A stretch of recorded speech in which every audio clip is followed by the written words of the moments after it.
Nós temos um texto bíblico e nós temos uma palavra de Deus na sequência do que nós já estudamos no segundo domingo, agora de agosto passado, sobre as primeiras coisas, tornando o primeiro lugar. E nós gostaríamos de fazer a segunda dessa série de 3 mensagens, fazendo com que as primeiras coisas tomem o primeiro lugar. O texto é o mesmo, você pode reabri-lo em Deuteronômio capítulo 6, a partir do verso 1. E Deuteronômio, quinto livro da Bíblia, capítulo 6, a partir do verso 1 até o verso 12, diz: E estes são os mandamentos, os estatutos e os preceitos que o Senhor teu Deus mandou ensinar-te, a fim de que os cumprisses na terra, a qual estás indo para possuir, para que temas o Senhor teu Deus e guardes todos os teus estatutos e mandamentos que eu te ordeno, tu, teu filho e o filho de teu filho, todos os dias da tua vida, e para que os teus dias se prolonguem. Ó Israel, ouve e tenha o cuidado de guardá-los, para que vivas bem e te multipliques muito na terra, que dá leite e mel, como o Senhor Deus de teus pais te prometeu. Ouve, ó Israel, o Senhor nosso Deus é o único Senhor. Amarás o Senhor teu Deus de todo o teu coração, com toda a tua alma e com todas as tuas forças. E estas palavras que hoje te ordeno estarão no teu coração. E as ensinarás a teus filhos, e delas falarás, sentado em casa e andando pelo caminho, ao deitar-te e ao levantar-te. Também as amarrarás como sinal na mão e como faixa na testa, e as escreverás nos batentes da tua casa e nas tuas portas. Quando o Senhor teu Deus te estabelecer na terra que prometeu te dar, em juramento feito a teus pais, Abraão, Isaque e Jacó, com grandes e boas cidades que não edificaste, com casas cheias de tudo que é bom, as quais não encheste, e poços que não cavaste, vinhas e olivais que não plantaste, e quando comeres e te fartares, cuidado, para não te esqueceres do Senhor, que te tirou da terra do Egito, da casa da escravidão. Permitir que as primeiras coisas ocupem o primeiro lugar é permitir que as coisas mais importantes, de grande valor, se mantenha nessa referência do que seja de valor. No nosso dia a dia, as circunstâncias que vivemos e passamos, às vezes, isso não se torna possível, porque às vezes nós somos levados por emergências, nós conduzimos a nossa vida, às vezes somos conduzidos, e não conseguimos manter a qualidade daquilo que deva ser qualitativo, a prioridade daquilo que deva ser prioritário. Nós nos perdemos no andamento das nossas próprias vidas, na condução do nosso próprio futuro, porque permitimos que outros falem, permitimos que outros sejam e estabeleçam as nossas decisões.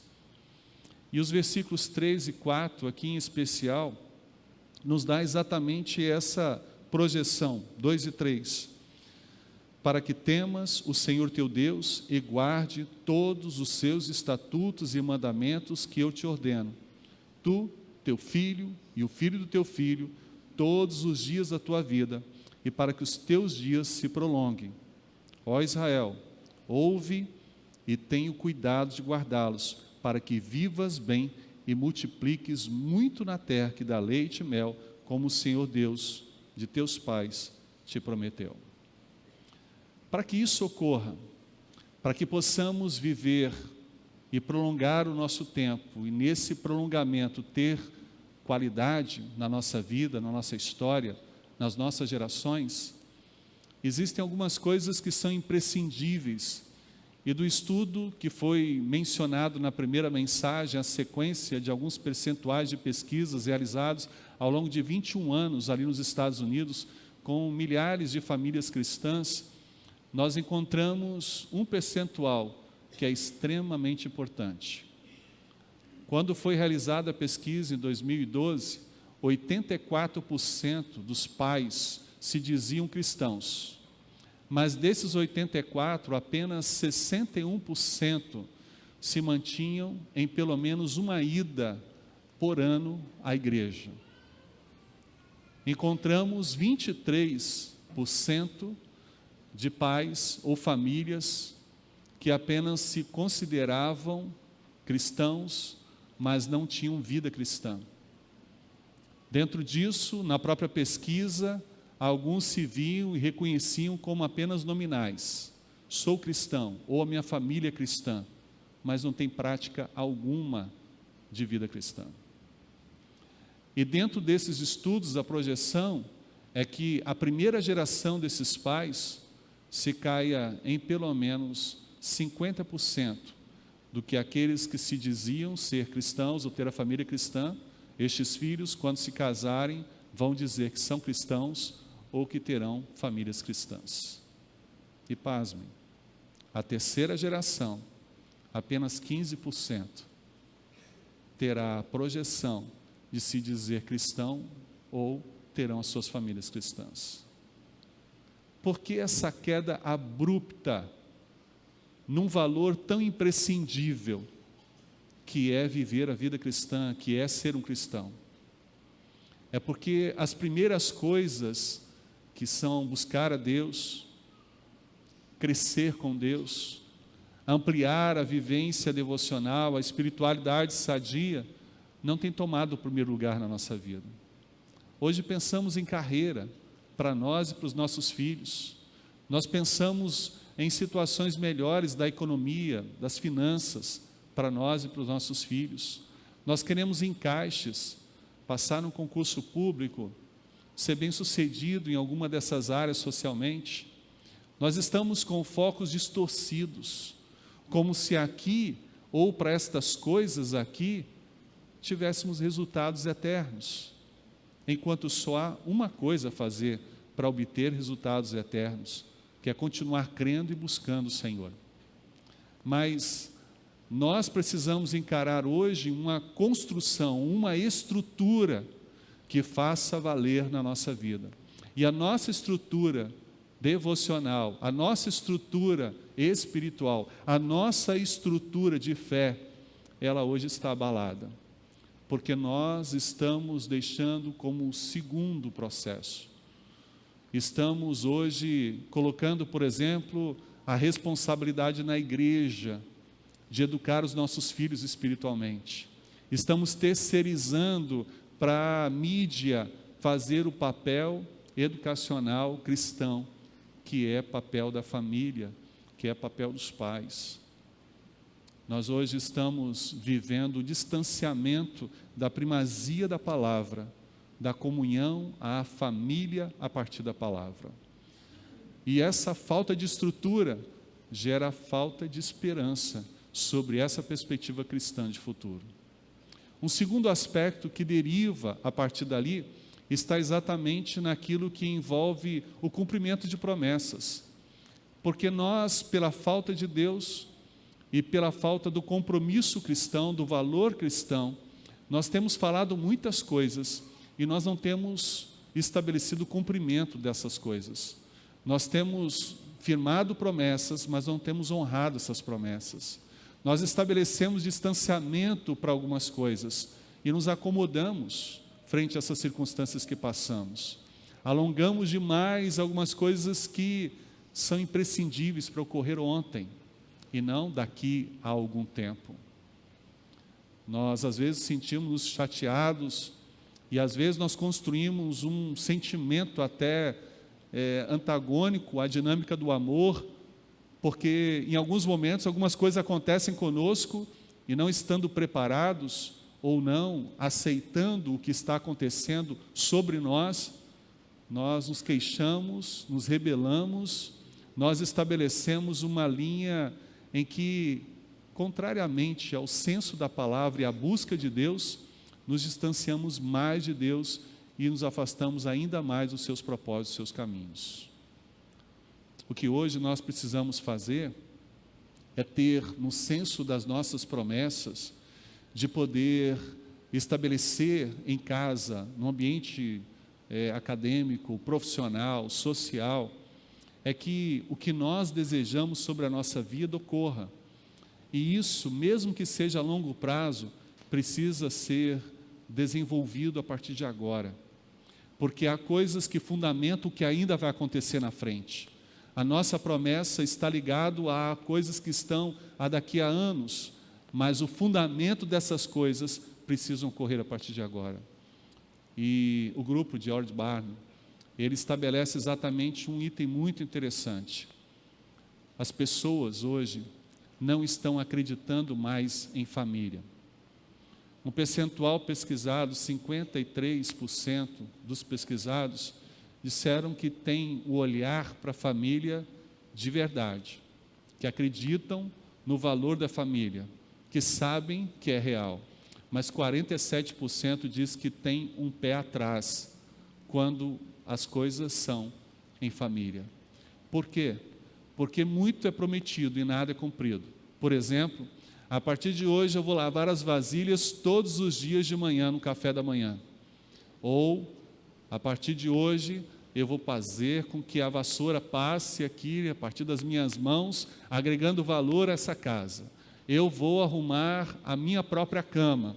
Eu não vou jogar mais roupas no chão do banheiro.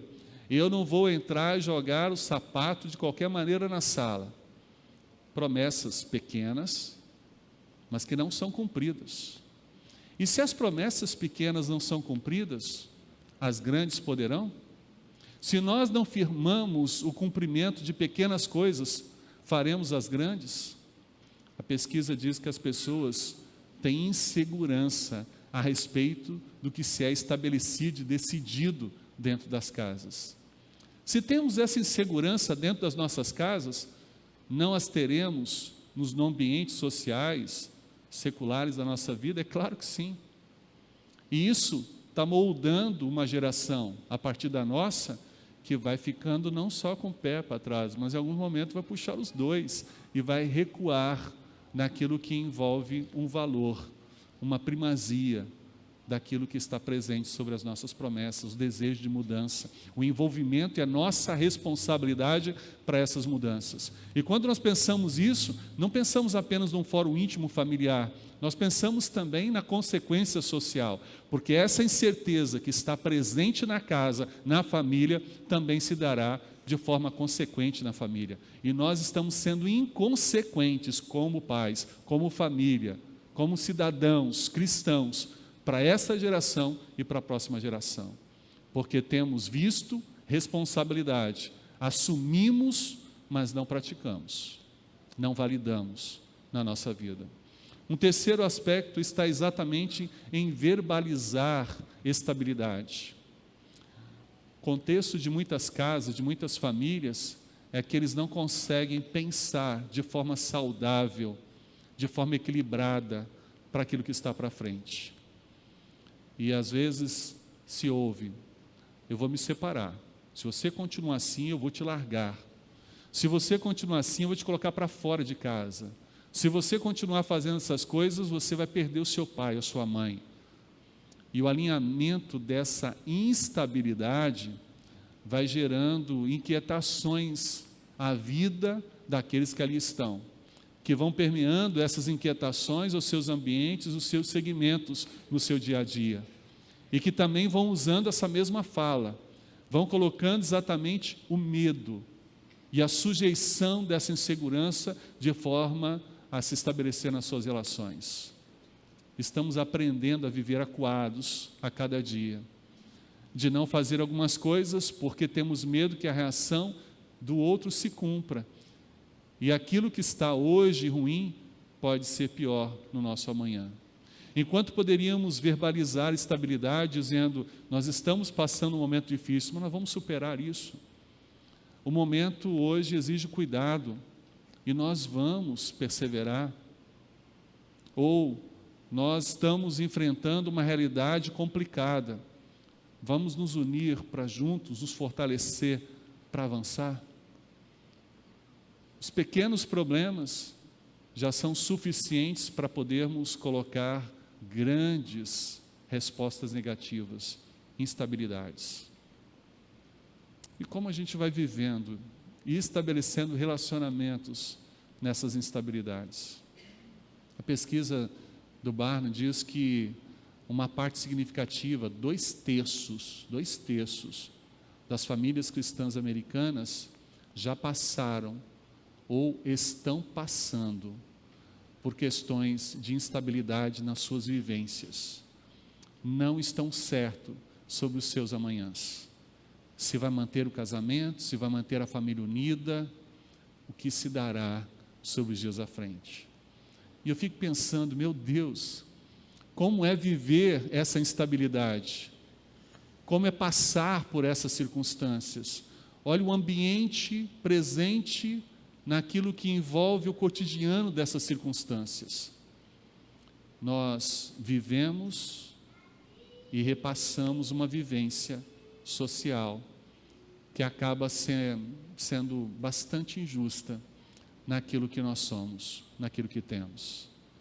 Quando a gente pensa sobre essa necessidade de estabilidade, de podermos viver valores e a necessidade de verbalizar isso, nós pensamos não apenas num processo de palavra de afirmação, de dizer para um pai ou para uma mãe que ela é bonita, que ele é bonito, para um filho, o quanto ele é inteligente. Verbalizar a estabilidade diante das crises, como já dito, independente do que estamos passando, nós vamos viver a diferença. Verbalizar a estabilidade é criar um ponto comum em que todos possam estar e que, independentemente do que ainda possa vir no dia ou na sequência desse dia, acreditar que essa junção, essa unidade será capaz de vencer as intempéries da vida, o que esteja por vir. Nós precisamos entender também um outro ponto, que é a junção de limites, a compreensão de responsabilidades, da aplicação de regras, daquilo que se deve viver nessa convivência familiar, para que também possa ser estendida dentro dos nossos laços sociais. Hoje, a gente tem vivido muito submisso à mídia, às redes sociais, à internet. Nós hoje investimos horas diariamente numa ocupação que nós nem percebemos, no entretenimento que nós nem damos conta. Nós somos capazes de investir horas frente ao nosso celular, mas veja só, não conseguimos investir 1 minuto olhando nos olhos dos membros da nossa família e de amigos que nós consideramos, porque temos dificuldade do confronto, não apenas visual, do olhar, mas da inter-relação desses olhos, alcançando a nossa alma e desnudando a nossa forma de ser e viver. Nós investimos horas nas redes sociais, mas não temos o investimento de minutos numa relação qualitativa, presente, saudável, naquilo que está ali a família. E numa pesquisa, na época do Bill Gates, a partir dele, que revolucionou uma intenção de análise lá dos Estados Unidos, no contexto de família, quando seus filhos adolescentes, e mesmo sendo uma pessoa tão revolucionária na internet, nas mídias, ele estabeleceu 40 minutos por dia para que os seus filhos adolescentes em casa pudessem acessar a internet, para que eles pudessem sequenciar as suas vidas em valores relacionais. E essa pesquisa do Barna diz que hoje, cerca de 90% das casas cristãs de acesso a meios de informação dedicam mais da metade do seu tempo útil em casa para aquilo que envolve as coisas para fora e que não criam objetivos agregadores como o ensino. Não é porque estão estudando, é porque estão passando o tempo. Não é porque estão ali criando relacionamentos com pessoas, é porque estão jogando conversa fora. Estão jogando. E nesse processo, a vida está passando. E a metade do tempo útil dentro de casa está se esvaindo, sem resultados concretos, palpáveis, para o futuro da família e dessas pessoas para as suas gerações. Há pouco tempo atrás, eu comecei a ver uma pesquisa brasileira sobre quanto tempo e qual o perfil de pessoas que investem tempo em entretenimento dentro das suas casas, com mídias sociais e outras coisas mais. E eu fiquei assustado com o número de homens casados que investem 3 a 4 horas de jogo em casa. Perfis de pessoas entre 25 a 45 anos de idade, que mesmo sendo casado, tendo filhos, investem 3 a 4 horas por dia em jogos. E aí a gente começa a ver que essas 3 ou 4 horas investindo nesse entretenimento vai fazer falta em alguma coisa. E se nós temos essa faixa etária investindo nesse entretenimento, o que é que vai acontecer com os seus filhos? E como é essa relação junto ao contexto social em que eles estão inseridos? Nós hoje estamos por um colapso em vários aspectos da nossa vida e a gente não está se dando conta disso. Nós precisamos estabelecer limites, mas precisamos começar com os limites próprios. Se eu não colocar limite para mim mesmo, eu não vou ter autoridade para colocar limite para o meu filho, para a minha filha, para o meu irmão, para o meu colega de trabalho ou para as inúmeras áreas em que eu me envolvo ou me faço presente. E esse limite precisa acontecer para que outras coisas que a gente não tem vivido aconteçam. É notório que nós hoje temos acesso a muitas informações. Nunca na história desse mundo vivemos acesso a tantas informações, e agora com 5G de uma forma tão rápida. Mas as formações têm sido muito limitadoras. Nós encontramos aí algumas pessoas que estão hoje com milhões de seguidores que não têm um curso de ensino fundamental 2 concluído. Nós temos pessoas, grandes influenciadores, que não fazem faculdade, nem pensam fazer isso. Nós temos grandes influenciadores que nunca leram um livro. E nesse contexto, o que nós temos? Pessoas sugando, se entornando, se lambuzando de informação, mas não fazendo benefício e agregando formação a partir dessas informações. Porque grande parte das informações são coisas triviais. É alguém que num determinado lugar parou o seu carro diante de um cruzamento de avenidas famosas e começou a gritar para uma possível namorada no 15º andar daquele prédio, um creche. E nesse contexto, a vivência, a relação estabelecida chamou atenção e desse processo, rapidamente ganhou milhares de visualizações.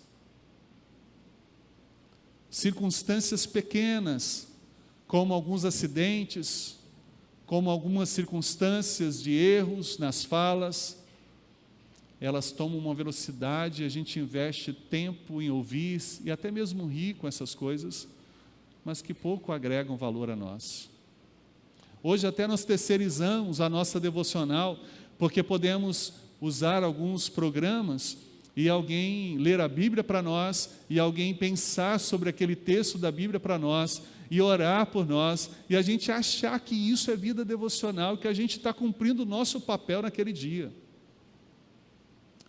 Nada de errado quanto a isso, desde que você não fique só nisso. Tem pessoas que já se acostumaram a ouvir músicas evangélicas no seu momento diário, ótimo isso. Da mesma forma, pessoas ouvindo mensagens, ótimo isso. Mas você não pode só consumir isso, digere esse negócio também. para um pouco e reflete sobre a música que você está ouvindo, que letra é essa? Pare e reflita sobre a mensagem que você está ouvindo, que palavra é essa? Não diz assim, nossa, que legal isso daqui, ou que legal aquilo lá. Coloca isso para você viver. Porque às vezes até em casa a gente diz assim, ó, essa mensagem aqui, ó, você precisa ouvir, porque você está em falha nisso, ó, eu ouvi essa palavra aqui, você precisa ouvir também, que você precisa melhorar nessa área. Esse negócio não funciona. Funciona assim, eu ouvi essa palavra, isso abençoou minha vida. Fulano, vem aqui, eu quero dizer uma coisa para você. Eu pensava dessa forma, essa palavra aqui me fez pensar de uma outra forma, e eu comecei a aplicar essa outra forma, eu comecei a ver que dá certo, que está funcionando. E eu quero dizer para você que isso tem mudado a minha vida, porque em conjunto com a sua palavra, a sua nova forma de viver vai impactar aqueles que estão perto, e se impactam as pessoas que estão perto, vão impactar as pessoas que estão a meia distância no seu dia a dia, nos ambientes que você frequenta. Mas o grande problema é exatamente esse. Nós temos dificuldade de estabelecer limites. E o tempo vai passando, claro. Como tudo, o tempo não para. E quando é que nós vamos estabelecer isso para nós? Quando nós vamos estabelecer isso para o outro? Quando nós vamos estabelecer isso para o coletivo? Até quando a gente vai achar que as circunstâncias do dia a dia que não encaixam o nosso tempo, os nossos horários para fazer algumas coisas, devam continuar? Se somos impactados e influenciados no nosso dia a dia, na nossa semana, por que não fazer isso no sábado e no domingo? Por que a gente não repensa a nossa forma de viver? Reequacione os nossos problemas e encontrarmos soluções plausíveis. Porque o que estamos vivendo hoje, com essa falta de limite na nossa vida e dentro das nossas casas e família, nós também estamos vivendo na nossa sociedade. Um outro aspecto que está presente é a comunicação de valores. Nós temos uma comunicação falha, e a comunicação de valores mais falha ainda. Nós hoje temos dificuldade de falar a verdade. E olha, às vezes os filhos, ou às vezes os cônjuges, ou às vezes os colegas dizem assim, você está mentindo, né? Esse negócio não é verdade, não. A verdade hoje está sendo questionada porque ela não está sendo o fundamento das nossas vidas, no que nós falamos, no que nós vivemos. A questão de respeito daquilo que está presente nas nossas convicções, nos nossos valores. Nós hoje temos dificuldade de criar essa linha de respeito e de se dar o respeito também nas nossas vivências. E por isso, o ambiente da nossa família, nosso ambiente social, ele é pautado, como já dissemos, dessa falta de confiança.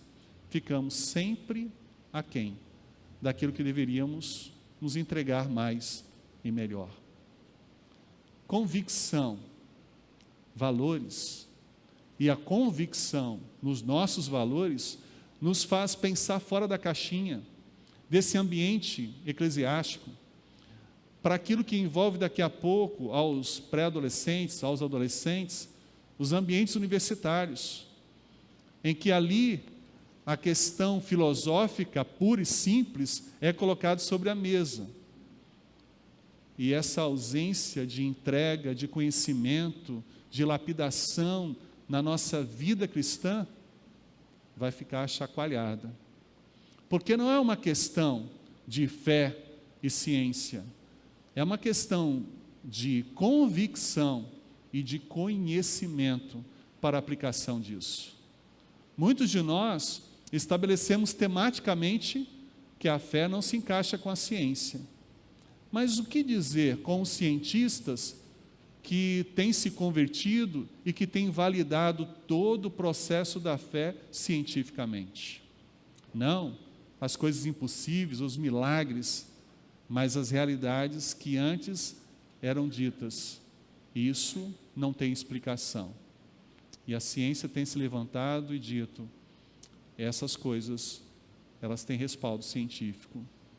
Mas há algo que ocorre a partir daí, e que não é uma razão causal do homem, há uma intervenção poderosa e sobrenatural de um Deus que existe.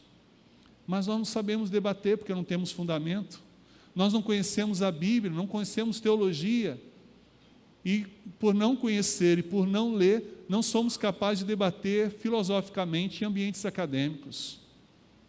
E aí, pela força, pela influência e ora pelas notas, nós nos permitimos nos submeter a visões de alguns professores ou de ambientes científicos acadêmicos que vão detonando com aquilo que já era ruim demais sobre a nossa fé, sobre os nossos valores, sobre as nossas convicções. Qual é a sua convicção de fé? Quem é Deus para você? O que você tem passado para as pessoas a respeito desse fundamento? A pesquisa do Grupo Barna diz que 62% dos pesquisados em família cristã, entre 12 e 17 anos, eles têm dificuldade de fundamentar a sua fé. Sabe o que é isso? Dificuldade de dizer o que acredita e por que acredita. Eu acredito em Deus. Então, me fala aí, como é que é o seu Deus? Ele é um Deus que mora lá no céu. Tá, então me fala desse céu. Esse céu é o céu dos céus. Então me fala desse céu dos céus. É uma coisa maior do que o universo. Então me fala dessa coisa maior do que o universo. Mas Deus só está lá? Não, Deus também mora aqui. Mas como Ele mora aqui? Mora como? Como evidencia-se isso? Quais são os fundamentos bíblicos, teológicos disso? Você não precisa fazer um curso de teologia para ter essas respostas. Você precisa ler a Bíblia. Você precisa frequentar o CAC. Você precisa frequentar a escola bíblica. Você precisa frequentar a célula. Para que você desenvolva isso. Mas você tem feito essas coisas? Tem. Mas qual a sua forma de entrega? Qual a sua forma de participação? Estar só lá, isso não vem por osmose. Então a gente precisa entender o quanto é necessário crescer. Peguei pesado aí no osmose, né? E a grande questão na relação desses vínculos nossos, ou desses desvínculos nossos, é que a nossa realidade, ela vai sempre sendo achatada, diminuída, pulverizada, superficial. Um outro aspecto é o domínio próprio. Nós achamos que o ambiente de casa, a gente precisa ser nós. E o que isso significa? Vou fazer o que eu quero dentro de casa, vou falar do jeito que eu quero dentro de casa, não estou nem aí. Basta essa projeção social do mais ou menos correto, de falar as coisas controladas, de agir dentro de uma perspectiva, de uma ação. Em casa eu vou ser eu e ponto final. Só que você está formulando, modelando ambientes, não só internos da sua casa, mas também, lembra, sociais. E esse negócio de ser à vontade, cria algumas coisas complicadas.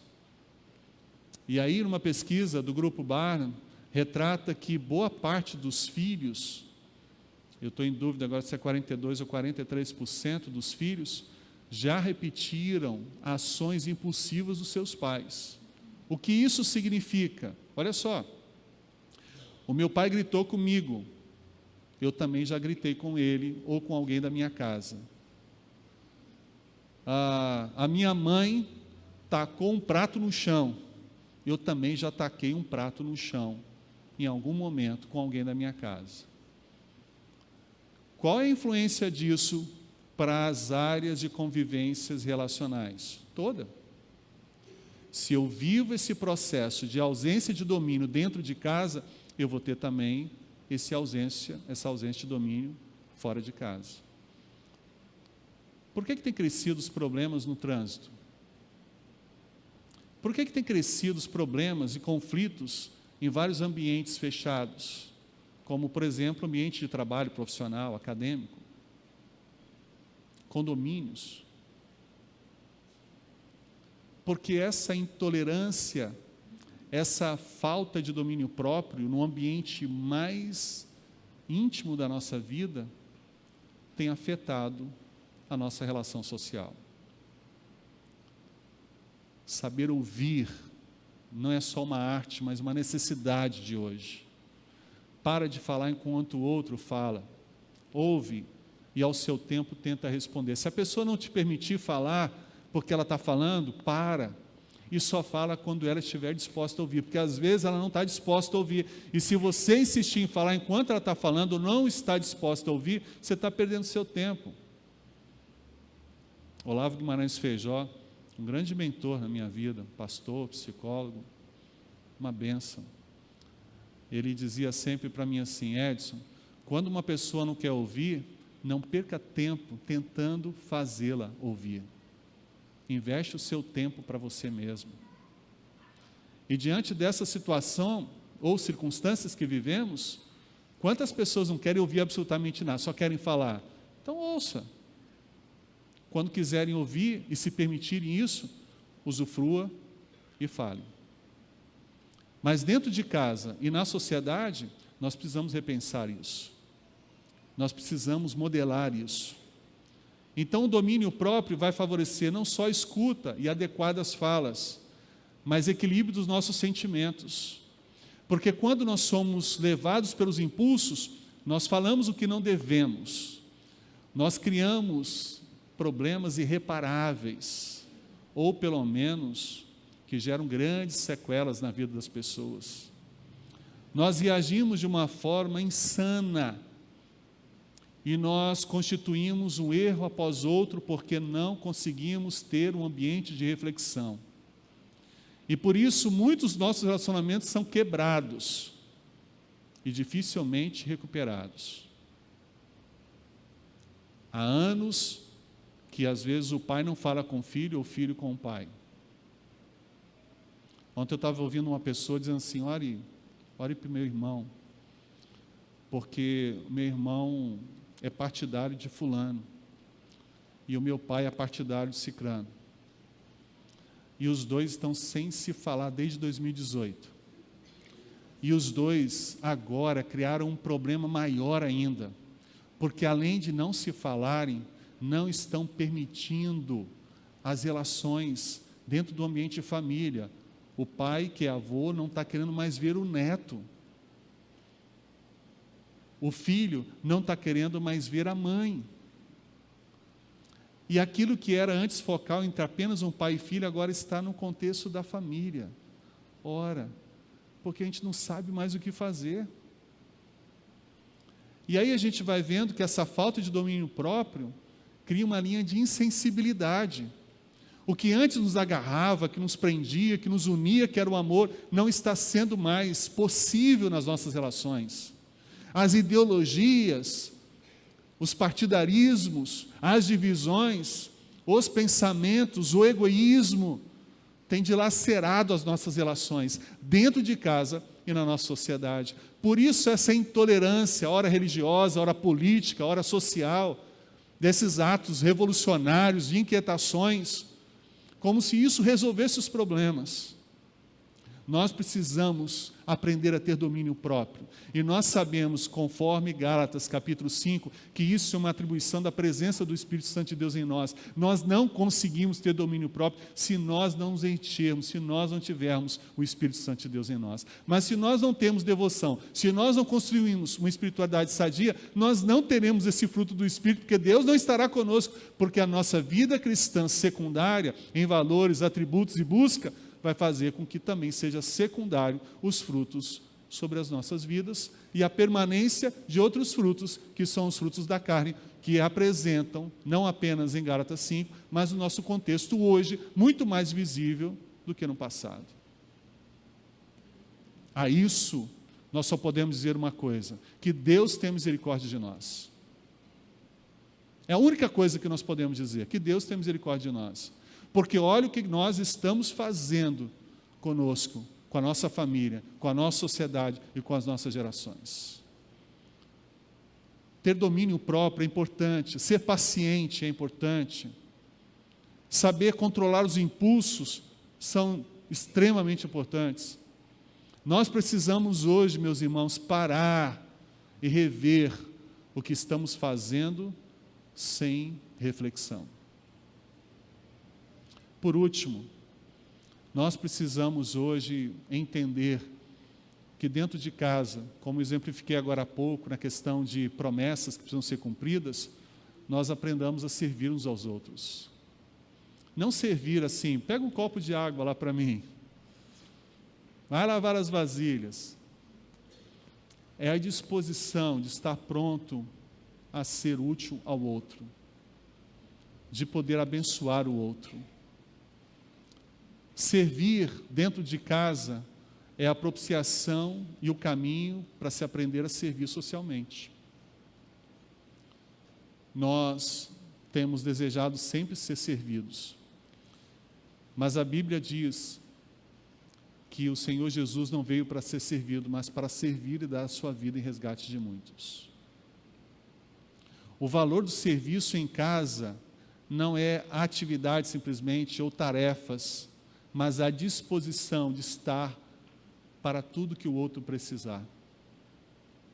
A disposição de não se pedir ou estabelecer uma ordem, ou de fazer lá uma rota da semana de atribuições, mas de sempre estar disposto a fazer o que compete nas suas atribuições e acima delas para o bem-estar do outro. Mas se nós não sabemos servir em casa, nós não vamos saber servir aqui na igreja. E nós não vamos saber servir no trabalho, nós vamos saber servir na escola e vamos continuar como estamos. E isso limita o nosso crescimento, limita o nosso potencial, porque nós não temos proatividade, nós só somos reativos, nós só vamos fazer a coisa quando precisa mesmo, nós não nos preparamos, nós não nos prevenimos. E as surpresas quando vêm só arremetendo-nos para baixo, trazendo prejuízo e afetando o nosso futuro. Por isso que quando nós olhamos esse versículo 2, naquilo que envolve a nós e os nossos filhos, aquilo que envolve esse tempo, todos os dias da nossa vida, para que se estenda em prolongamento, mas que, como diz o versículo 3, tenha qualidade e seja múltiplo sobre a terra, nós nos preocupamos, porque essas não têm sido as primeiras coisas em primeiro lugar da nossa vida. Estas coisas que deveriam ser primárias e ocupar a nossa atenção, não ocupam. E nós estamos achando que isso é normal. Olha o que nós estamos fazendo. Olha como está a nossa família. Não é difícil você imaginar como vai ser o seu futuro e a sua geração. Eu quero desafiar você, meu irmão, minha irmã, nessa noite, a olhar Deuteronômio capítulo 6 e entender que a realidade que nós hoje estamos passando, nós temos sido responsáveis. E nós hoje não estamos construindo apenas um momento difícil nesse presente, nós estamos estabelecendo um momento difícil para o nosso futuro. Hoje, mais ou menos, ou mal ou bem, a gente consegue segurar as cordas. Mas é possível que a geração vindoura não consiga. Os desvalores vão se perder. A estabilidade na perspectiva das falas, da verbalização, não vão existir. Os limites não vão ser empregados. Nós não vamos ter convicções firmes, seguras. Os nossos valores vão ser completamente oscilantes. A nossa verdade vai ser relativa, o nosso respeito vai ser ínfimo, a nossa confiança vai ser sumariamente colocada em apenas os aspectos pontuais da nossa vida. Nós não teremos a nossa fé, a nossa devoção como base da nossa espiritualidade. Nós não conseguiríamos desenvolver o nosso domínio próprio. Nós não faremos cumprir as nossas promessas. Nós faremos com que a nossa vida se torne cada vez mais desagregadora e a nossa sociedade consumidora.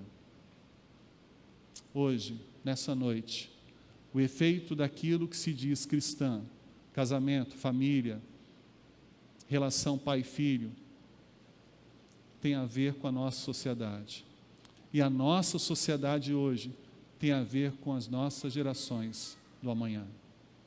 Se hoje não agrupamos isso, nós não teremos controle para aquilo que está para frente. Se esses índices já tão complicados sobre essas perspectivas americanas no passado, como será isso para o nosso amanhã? Vamos orar? Senhor, nós queremos que as primeiras coisas ocupem o primeiro lugar, mas sabemos que está difícil, porque não foi a nossa prioridade até aqui. Não foi a prioridade do povo de Israel no Antigo Testamento, não foi a prioridade na sequência daqueles que se converteram e assumiram, formatando a igreja no Novo Testamento. Porque foi-se e se voltou, avançou, mas também regrediu, cresceu, mas também diminuiu. A falta de uma continuidade, de um equilíbrio, é a grande questão ao longo desses séculos e desses milênios. Pai, nessa noite, nós queremos assumir um compromisso com o Senhor, de colocar as primeiras coisas em primeiro lugar, a começar pela nossa vida, a começar pelo nosso casamento, a começar pela nossa família, para que as nossas gerações possam viver melhor, Senhor, porque as pesquisas não mostram isso, a realidade de hoje não aponta para essa direção, e é por isso que nós precisamos da Tua intervenção, é por isso que nós clamamos ao Senhor, para que o Senhor faça essa diferença para nós, porque nós queremos ter uma vida mais ampla aqui, não apenas alcançando a quarta, quinta idade, mas queremos ter qualidade nesses dias aqui, e a qualidade se alcança, se torna possível não apenas para nós, mas para quem nós também amamos, porque não dá para viver feliz e realizado, vendo a nossa família desestruturada, os filhos e os filhos dos nossos filhos sendo desencaminhados. Não há como estar bem se as coisas que estão à nossa volta caminham para um precipício. Nós não podemos dizer que a nossa missão está cumprida se ainda há muita coisa para se resolver. Pai, nós queremos nessa noite pedir a Tua misericórdia, para que nós possamos ter um coração aberto, sensível e aplicável às Tuas verdades, para que aquilo que seja o nosso amanhã ainda seja possível em trato, em recuperação, para que essa tendência louca não desestabilize ainda mais as nossas esperanças.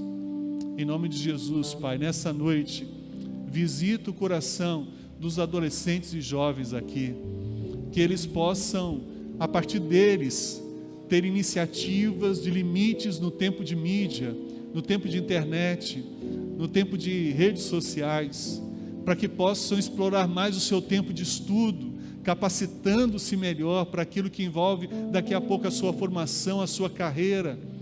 Ó Deus, em nome de Jesus, desperta os seus corações a ter busca pela palavra, dependência do Senhor, e não ter isso terceirizado numa linha de um app qualquer. Que eles pensem, que eles envolvam fé, que eles construam convicções, que eles vivam segundo a Tua palavra, Pai.